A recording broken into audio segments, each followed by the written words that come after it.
अब एक बड़ी खबर आ रही है कि ईरान ने इसी बीच चीन से मिसाइल बनाने के लिए बड़ी मात्रा में कुछ सामान मंगाए हैं। ये सामान क्या है, कैसे आखिर इस वक्त ईरान को जरूरत पड़ गई है कि इतनी भारी तादाद में अगर वो मिसाइल बना रहा है तो उसकी सामग्री वो चाइना से मंगा रहा है। क्या कुछ इसको लेकर और अधिक जानकारी बातचीत करने के लिए मयंक है मेरे साथ। मयंक, देखिए, परमाणु समझौते के ऊपर तो बातचीत लगातार हो रही है और खामनी को भी हमने देखा कि उन्होंने कह दिया कि देखिए, हमने जो कह दिया है उसी पर हम कायम रहेंगे, बातचीत आगे बढ़े चाहे ना बढ़े। इसी बीच अब ये खबर आ जा रही है कि मिसाइल बनाना चाह रहा है ईरान और इसके लिए वो जितने साजो सामान है उसने चाइना से डिमांड कर दी है। क्या क्या है इसके पीछे की सच्चाई और क्या कुछ मंगाया गया है चाइना से? देखिए, वेस्टर्न मीडिया में जिस तरह की खबरें आ रही हैं उसमें एक अहम खबर निकल के सामने ये आई है जिसमें कहा गया है कि ईरान की तरफ से अमोनियम परक्लोरेट ये मटेरियल बहुत बड़ी मात्रा में चाइना से मंगाया जा रहा है ईरान। और कहा जा रहा है कि इसकी मात्रा करीब 1000 मीट्रिक टन से भी ज़्यादा है। अब ये अमोनियम परक्लोरेट क्या चीज़ होती है? अमोनियम परक्लोरेट वो मटेरियल है जिसका इस्तेमाल मिसाइल के सॉलिड फ्यूल बनाने में किया जाता है। अच्छा। इसकी मदद से आप लॉन्ग रेंज बैलिस्टिक मिसाइल्स बना सकते हैं और जो उसमें फ्यूल का काम करता है वो ये मटेरियल है अमोनियम परक्लोरेट, जिसका ऑर्डर ईरान की तरफ से दिया गया है चीन को। और ये बताया जा रहा है कि चीन के 2 शिप्स हैं, एक का नाम है गोल्बो और दूसरा है जायरान। ये 2 शिप्स जो हैं वो चाइना की तरफ रवाना भी हो गए हैं। इनकी लोकेशंस को लेके कई बार अलग अलग खबरें आई और बताया जा रहा है कि ये चाइना का जो ईस्टर्न कोस्ट है, निंगबो कहलाता है जो इलाका, वहां पे ये शिप्स हैं और बहुत बड़ी मात्रा में जो है ये अमोनियम परक्लोरेट लेके ये ईरान आने की तैयारी में है। एक रिपोर्ट में ये भी कहा गया है कि शायद पहले भी एक बार इस तरह की कोशिश हुई है और बड़ी मात्रा में ईरान ने ये सामान मंगाया है। अब देखिए, ये जितना बताया जा रहा है कि ये 1000 मीट्रिक टन से ज्यादा अमोनियम परक्लोरेट जो है इसको ईरान मंगा रहा है और इससे बताया जाता है कि 800 से ज्यादा 800 से 1000 तक ballistic long range ballistic missiles का फ्यूल जो है वो इसमें है जो कि बनाया जा सकता है। अब देखिए, 1000 मिसाइल्स का अपने आप में एक बहुत बड़ी संख्या है और ये खबर इस समय ऐसे समय पे बाहर आई है जब ये मान के चला जा रहा है कि अमेरिका और ईरान की न्यूक्लियर टॉक्स लगभग अब वो कैंसिल होना तय है, वो रद्द होना तय है, बात आगे बढ़ती दिखाई नहीं दे रही है। अब देखिए, इसको लेके जो खबरें आई हैं अमेरिका की तरफ से, जो उनके स्टेट डिपार्टमेंट है उनकी तरफ से ये कहा गया है, उनकी तरफ से भी इस बात की जानकारी होने की बात कही गई है। उन्होंने कहा है कि we are aware of the press reports, however we do not comment on the intelligence matter. एक प्रवक्ता है, उनसे कहा गया कुछ समय पहले की बात है कि क्या आपको जायरान और जो दूसरा शिप है गोल्बो, क्या इसके बारे में आपको जानकारी है? तो उन्होंने कहा कि हमें जानकारी है लेकिन हम स्ट्रैटेजिक मैटर पे कमेंट नहीं करेंगे। देखिए, जो रिपोर्ट है ये कह रही है कि Tehran has ordered ammonium perchlorate which is needed to produce solid fuel missiles to potentially manufacture up to 800 missiles with some expected to send to Iran backed proxy groups such as Houthis and Yemen. Houthis in Yemen, मतलब ये भी कह रहे हैं कि ये जो material आ रहा है इसकी सप्लाई यमन में हुतीज को भी हो सकती है, जो ईरान के प्रॉक्सीज कहलाते हैं। तो यहाँ पे कुल मिला के अगर हम मोटे तौर पे देखें तो ईरान और चाइना, ये बयान किसकी तरफ से आया? ये रिपोर्ट्स हैं कई जो वेस्टर्न मीडिया में छपी हैं अलग अलग। अमेरिका के भी मीडिया में है और यूरोपियन मीडिया में भी अगर ईरान नहीं तो हुती और बाकी जगह पे तो वो भी तो चिंता का विषय है।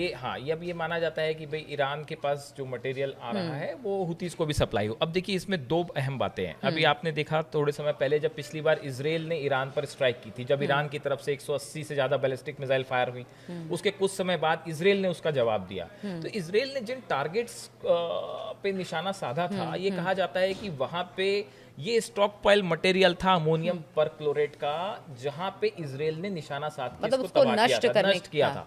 अभी आपने देखा थोड़े दिन पहले एक पोर्ट पे धमाका हुआ था ईरान में, उस समय भी ये कहा गया था कि वहां पे कंटेनर्स में बैलिस्टिक मिसाइल्स बनाने का सामान रखा हुआ था और उस समय भी इस तरह की खबरें आई थी कि अमोनियम परक्लोरेट उन कंटेनर्स में था जिसको धमाके से तबाह कर दिया गया। और ये इस तरह की खबरें थी कि हो सकता है ये इजराइल की मोसाद ने इसको अंजाम दिया, इस पूरे ऑपरेशन को।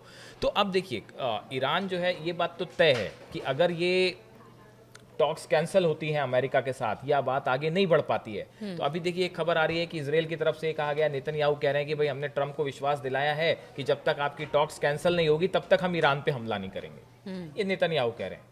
दूसरी तरफ से पुतिन ये कह रहे हैं, पुतिन की भी एंट्री हो गई है मामले में। पुतिन ये कह रहे हैं साहब कि अगर ये आपकी डील नहीं हो पा रही है तो हम इसमें मध्यस्थता करने को तैयार हैं। तो एक तरफ रूस ये चाह रहा है कि किसी तरह से एक समझौता हो पाए, एक निगोशिएबल स्थिति आ जाए और एक सम्मानजनक समझौता हो पाए।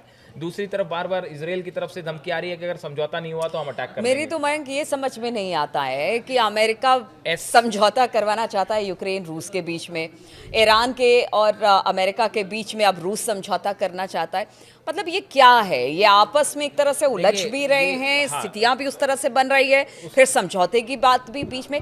मतलब स्थिति परिस्थिति को ये भी भांपने की कोशिश कर रहे हैं कि हो क्या रहा है पूरे मिडिल ईस्ट में। और आप अगर आप ईस्टर्न यूरोप की बात करें तो यहाँ पे एक वॉर ऑफ हेजेमनी कहते हैं जिसे, अपने प्रभुत्व की लड़ाई छिड़ी हुई है कि चाहे वो यूक्रेन का मैटर हो, रूस का मैटर हो, चाहे वो मिडिल ईस्ट का मैटर हो।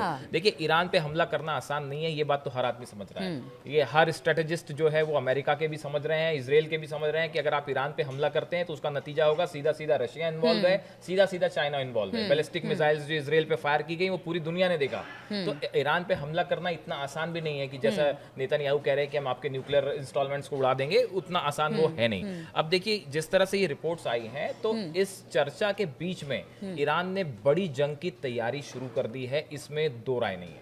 और ये जो कंसाइनमेंट की बात हो रही है, नई बैलिस्टिक मिसाइल्स तैयारी हो रही है, 800 से 1000 नई बैलिस्टिक मिसाइल्स बनाने के लिए जो अमोनियम परक्लोरेट के जो ऑर्डर्स हैं, या ये जो शिप्स की बात हो रही है, वो इसी दिशा में ईरान का। लेकिन क्या ये बताइए कि जिस तरह से अभी ईरान पर कई सारे सैंक्शंस अब भी लगे हुए हैं, ऐसे में अगर ये चीन से मिसाइल बनाने के लिए सामान मंगाता है तो इतना आसान है कि? बिल्कुल आसान नहीं है, आप सही कह रहे हो, बिल्कुल आसान नहीं है। दोनों जो शिप्स हैं, यहाँ तक कि गोल्बो और जो जायरान शिप हैं, ये दोनों शिप भी अमेरिका ने बैन कर रखे हैं।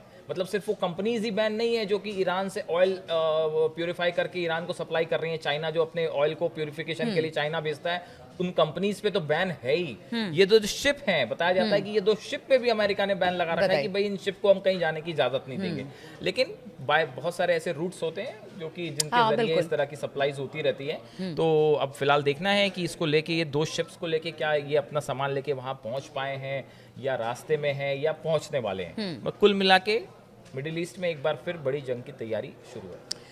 देखिए जंग के लिए तो तैयार मिडिल ईस्ट हमेशा रहता है, और जिस तरह की स्थितियां परिस्थितियां बनी हुई है पिछले कुछ सालों में हमने देखा है, हालात कभी बहुत ज़्यादा खराब हो जाते हैं, कभी थोड़ा सा नॉर्मलाइज करने की कोशिश की जाती है, कभी बातचीत के लिए बैठते हैं एक मंच पर। लेकिन इस वक्त जो ईरान को लेकर खबर आ रही है वो ज़रूर सोचने वाली बात है कि अगर कुछ सामान, मिसाइल बनाने वाले कुछ सामान को अगर वो चीन से मंगा रहा है तो इसके पीछे आखिर ईरान की मंशा क्या है। चलिए इस खबर पर लगातार हमारी नजर बनी रहेगी, आप बने रहिए हमारे साथ।